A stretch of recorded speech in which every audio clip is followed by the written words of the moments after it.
Hey, welcome back everyone. We are now only getting closer to the very end of April, and that means we are getting very close to new footage of the Obi-Wan Kenobi TV series, as well as the marketing for the TV show to finally begin. You know, just the past couple of days, we've been getting a couple of promo images here and there that leaked out. Today we have an official magazine cover that dropped for the Obi-Wan Kenobi TV show. I actually posted that on Twitter if you guys want to go ahead and check that out as well. This is Mike Zero. Make sure to subscribe if you are new to the channel for future Star Wars updates. Also, by the way, guys, make sure to drop a thumbs up on this video to support the channel. I thank you also very much for the kind support. It is greatly appreciated. Now, there's a lot of things happening at the same exact time for the Obi-Wan Kenobi TV series, the Ahsoka Tano show, the Mandalorian Season 3 and 4. I mean, there's a lot of work being done by Jon Favreau, Dave Filoni, George Lucas, and others out there that are really just trying to bring Star Wars back to its roots, right? Really bring it down to the philosophy of the franchise and what George Lucas believes in, and how they're going to be able to really build that from the ground up, starting things off with, of course, the Kenobi series. That's going to be the big moment in which the new universe essentially kicks off in its new direction and really embraces the fandom. Now, with that being said, however, we also have shows like the Ahsoka Tano series that is now being filmed, and of course, we also have the Ahsoka series that's going to implement a lot of aspects of the Netherworld, the world between worlds, and more.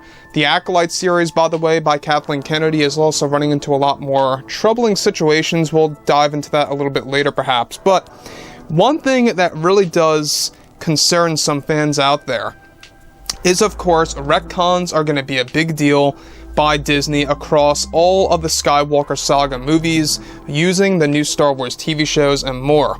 Now, specifically, of course, alright, with both Disney and Lucasfilm now preparing to develop many new Star Wars TV shows for Disney Plus that will be announced soon at Celebration this year and next year, creators Jon Favreau and Dave Filoni are actively making big adjustments to the Star Wars universe. Now, one big plan has to do with refilming Return of the Jedi in a very unexpected way for the Star Wars fandom. It's described that both Favreau and Filoni are planning on refilming the fight scene between both Luke Skywalker and Vader in The Empire Strikes Back, in, of course, which Luke Skywalker is taking down his father in a state of anger. Just like in, of course, Return of the Jedi, they're going to be doing this with Empire as well, where they fight against each other. So, essentially, that's the overall plan, is that they are going to be refilming scenes from both Empire and especially in Return of the Jedi. Now, this entire scene is planned to be refilmed by Favreau and Filoni, where a big story element is set to be placed in the lore for Episode 6. The change is set to establish that Ahsoka Tano uses the world between worlds to not only observe the fight between Luke and Vader, but to also indirectly call out to Luke using the Force to stop Luke Skywalker's anger, to make him examine his father's hand, to remind himself that he is slowly becoming just like his father. And that's the one big, lesson here, is that Ahsoka Tano is going to essentially use the Force to remind Luke that his hand is also mechanical and that he is becoming Vader slowly again. Now, but also, of course, on top of this, the refilming of this scene is set to use Hayden Christensen in the suit of Darth Vader this time around, going up against a CG version of Luke Skywalker that is set to also use archived footage from Return of the Jedi to make the most realistic version of Luke Skywalker. Now, let me just stop right here for 1 second. I don't know about you guys, but the Book of Boba Fett, I really do believe, was the best CG version of Luke out there, because they used deepfake technology, and that's where the technology is at. However, in other Star Wars projects coming out, they're going to be using straight up CGI again, but in a more advanced setting. And that's another thing to really be aware of, is the fact that each and every Star Wars TV show, they're going to be using different techniques on how they bring Luke Skywalker back to life as well. And exactly how it's all going to be done with, CGI, deepfaking, and all these different aspects to really bring Luke back in live action form. And that's one thing, that a lot of fans have been a little confused over, is that, there are differences between regular CG and the whole deepfaking thing, and de-aging technology. I mean, there's so many different techniques that are going to be done for different TV shows. The reason being is that certain lighting situations require different techniques, and that's exactly what Lucasfilm is going for in the Return of the Jedi refilming stage of the battle between both Vader and Luke on the second Death Star that's going to be observed by Ahsoka Tano this time around. Now, further from all of this, alright, the refilming of this scene is set to happen sometime during the month of July, where Rosario Dawson is going to play Ahsoka Tano, observing many moments in Star Wars history, including the fight between both Luke and Vader in Empire as well. The common theme in the World Between Worlds is that Ahsoka will give some of the key characters a slight push, using the Force to alter their decisions that will have big effects on the movies. Disney and Lucasfilm are also set to refilm the Death of Darth Vader sequence, where he is dying in Luke's arms as he becomes Anakin once again. The scene is also going to be observed by Ahsoka Tano in the series from the World Between Worlds, where the refilming of the fight, however, between both Vader and Luke is described to also involve brand new dialogue as well between both Luke and Darth Vader, and even brand new angles of the fight that have never before been seen that will change how fans view the fight between Vader and Luke this time around. Now, the idea that Favreau has is to fill in what was not seen, where the fight cuts away to the Battle of Endor scenes and what's happening during that time as well.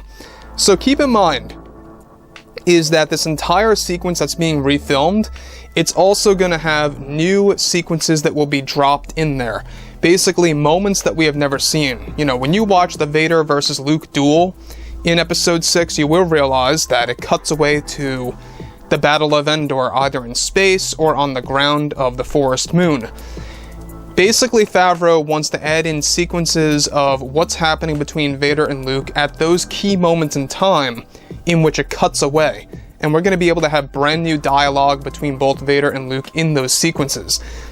This, to me, I think is a very clever way to give fans new moments in the fight without actually changing the fight per se in the canon sense. Makes a lot of sense to me. I think it's a very well thought out process by John and Dave Filoni. So moving on from this, alright, so on top of all of that, so it's set to be a mix of refilming the iconic fights as well as adding on to it for the fans to get a fresh new modernized version of the final battle between Luke and Vader. The scene is set to also dive into the netherworld of the Force after Ahsoka teaches Anakin to become one with the Force and become a Force ghost. How Ahsoka learns this ability is going to be explained later on in the show as well, for the fans to understand how Ahsoka guides Anakin to becoming one with the Force in the netherworld. So there you have it. I mean, one thing that a lot of people need to realize is that they really want to make sure that they can really kind of dive into all these different possibilities of the Star Wars universe. The World Between Worlds is going to be a big one in the Ahsoka show because it's going to deal with essentially time travel. You know, Ahsoka tapping into these different portals that gives her a window to look through at a different point in time.